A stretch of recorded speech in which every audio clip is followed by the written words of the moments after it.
Un événement attendu depuis des années va avoir lieu, le halving du Bitcoin. L'heure exacte de l'événement n'a pas encore été arrêtée, on vous explique pourquoi dans un article sur Numérama, mais dans tous les cas, le halving va être un événement très important. En effet, après les 3 premiers halvings, le prix du Bitcoin a explosé avant de retomber légèrement. Mais aujourd'hui, à quelques jours du 4e halving, les experts du Bitcoin doutent. Beaucoup pensent que ce halving-là sera différent et qu'il n'aura pas les mêmes effets sur les prix. Alors, est-ce que le prix du Bitcoin va augmenter? Est-ce qu'il va stagner? Ou est-ce qu'au contraire, il va chuter? On vous explique tout. Pour bien comprendre le halving, il faut rapidement revenir sur le concept du minage. Le halving, c'est la division par 2 des récompenses accordées aux mineurs de Bitcoin. Le minage, c'est ce qui permet de créer des bitcoins. Grossièrement, des ordinateurs doivent répondre à une équation. Ça peut paraître simple, sauf qu'il s'agit d'opérations très complexes qui demandent des fermes avec des milliers d'ordinateurs pour y répondre. L'ordinateur qui a trouvé la réponse en premier gagne le droit de miner le nouveau bloc de la blockchain et gagne aussi une récompense en bitcoin. Au début de l'histoire du bitcoin, les mineurs gagnaient 50 bitcoins par bloc miné, mais depuis, avec les halvings, la somme a été divisée par 2. Elle est passée à 25, puis à 12,5. Aujourd'hui, les mineurs gagnent 6,25 bitcoins par bloc miné, et après le halving, ils en gagneront 3,125. Pourquoi avoir créé le halving? C'est pour créer artificiellement de la rareté. Diviser par 2 les récompenses, c'est diviser automatiquement par 2 l'offre et donc augmenter mécaniquement la demande. Le halving a été mis en place par Satoshi Nakamoto, le créateur du Bitcoin. C'est aussi lui qui a dit qu'il n'y aurait que 21 millions de bitcoins jamais minés. En mettant une limite, il a créé de la rareté et donc de la valeur. C'est un principe économique de base, plus une chose est rare, plus elle est chère. Le premier scénario correspond à ce qui s'est passé pendant les précédents halvings. En 2012, après le premier halving, le prix du Bitcoin est passé de 12 à 1207 $. Ensuite, quelques mois après le second halving, en 2016, le prix du Bitcoin est passé de 650 à 16 000. Enfin, en 2020, le Bitcoin a connu son augmentation la plus impressionnante en atteignant les 68 000 $ quelques mois après le halving.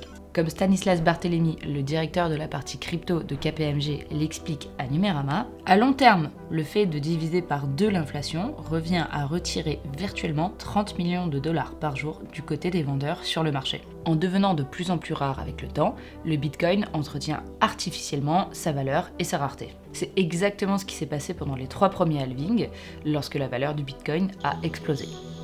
Claire Balva, la vice-présidente de Deblock, une entreprise française spécialisée dans les crypto-monnaies, explique à Numérama que le consensus est qu'une montée des prix suit le halving. Ce consensus part du constat que le halving crée une chute du rythme de l'offre, donc une hausse des prix.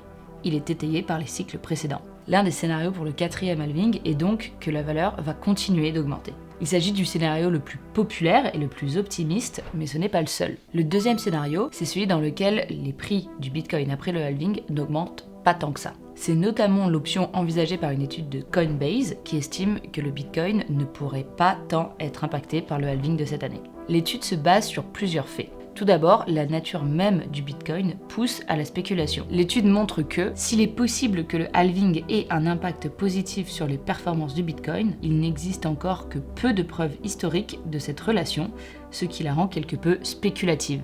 Deuxième raison, le Bitcoin a déjà battu son précédent record de prix il y a quelques semaines, en mars. Cette hausse des prix a été motivée par l'arrivée prochaine du halving, mais surtout par l'arrivée sur le marché de nouveaux produits financiers, les ETF Bitcoin. Maintenant que le halving arrive, l'augmentation des prix pourrait donc être bien moindre maintenant que l'enthousiasme pour les ETF est passé. D'après Claire Balva, beaucoup considèrent que l'impact du halving est de plus en plus faible au fur et à mesure des cycles. En effet, la proportion de Bitcoin restant à émettre diminue avec le temps et l'impact de l'émission monétaire sur l'offre et donc sur les prix diminue. On peut donc imaginer que le halving ait un impact très faible. Dernière option, le halving pourrait faire baisser les prix. En effet, les 3 derniers halvings ont créé une très forte anticipation.